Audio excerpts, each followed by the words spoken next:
So, good morning. It's Wednesday morning, and I'm driving to work because I'm bored and I didn't have anything else to do. It's rainy and gray, and I feel like I'm fighting a cold. And, you know, one of those you wake up like,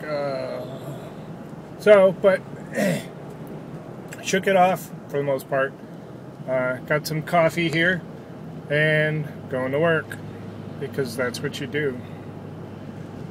So yesterday when I was walking on my lunch break, I went past a dumpster and some electrical guy was throwing out conduit.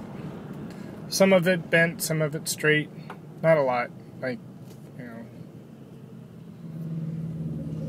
10, 15 pounds.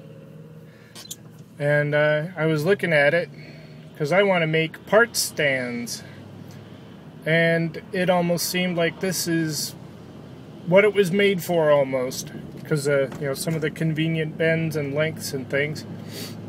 So he's like, "You want it? Take it."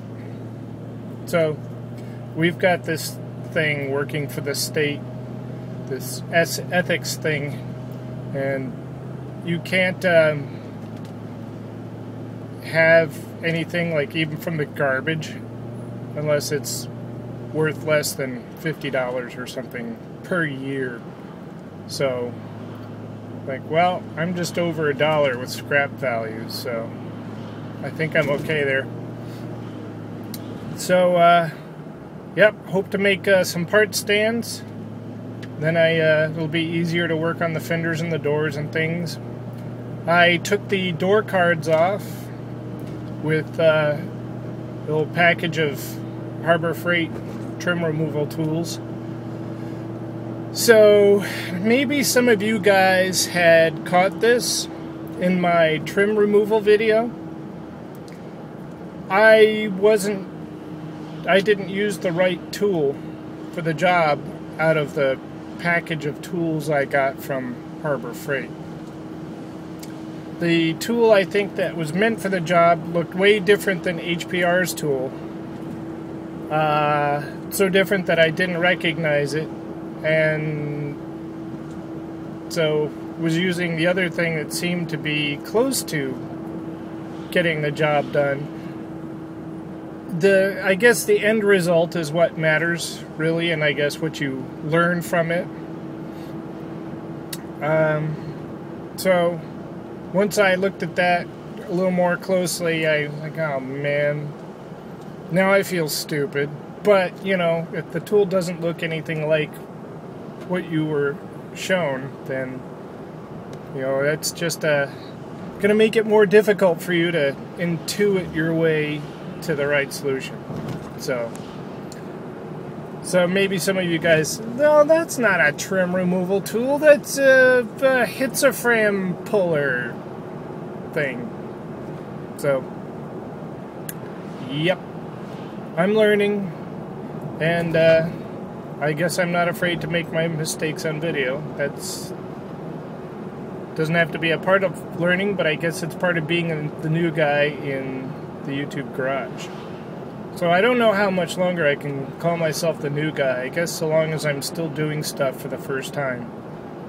So Homotorsports has offered graciously to help me prep, sand, and tape, and get the car ready for paint, and come up and help when Darrin helps paint the car. So that'll be cool. So my video just got interrupted at some point by a phone call from my 13-year-old daughter saying, I forgot my lunch at home. Well, oh well. So now we'll find out what a phone call interrupting the video does. I don't really know where I was in my ramblings, but I know I mentioned Homotorsports was going to help, or offered to help paint and prep and all that stuff. So he wants to help with the prep, sand, and taping, maybe priming. So I think I'll leave the sanding for him. No. So that's a very gracious offer, and that'll be wonderful, and I'll make sure that you're well fed, so after you help out, you won't be able to move. You won't be able to leave. Cool. But this is really turning into a different animal than I thought it would, being in the YouTube garage. So I like it. I'm an introvert by nature, so when I get together in groups with people, you know, the small talk stuff you do comes really difficult. Is really difficult for me. And the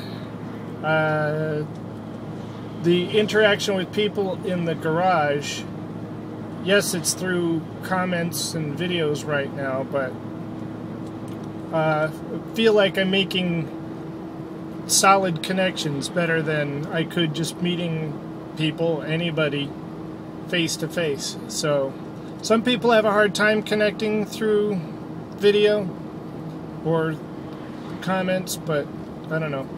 Works out well for me so far.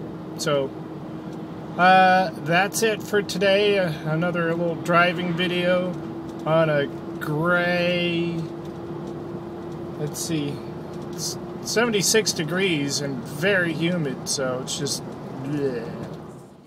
There's some rain, a little bit of rain, just pouring. I hope my windows are closed. Yes, they're closed.